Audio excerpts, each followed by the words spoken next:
সুদূর পাকিস্তানেও আশ্রে পড়েছে বাংলাদেশের ছাত্র বিপ্লবের ঢেউ।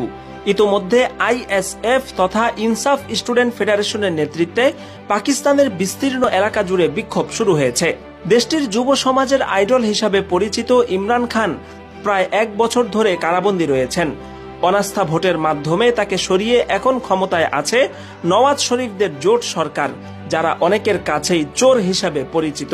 বাংলাদেশ মে পুরতশদ্দুদ মুজাহরে আর ভারত নবাজ সাবেক ওয়াজির আজম পাকিস্তানের সংবাদ মাধ্যমগুলো জানিয়েছে লাহোর, রাওয়ালপিন্ডি, ইসলামাবাদ এবং ইমরান খানের পেশোয়ার অঞ্চল সহ পাকিস্তানের বিভিন্ন এলাকায় ব্যাপক বিক্ষোভ দেখা দিয়েছে।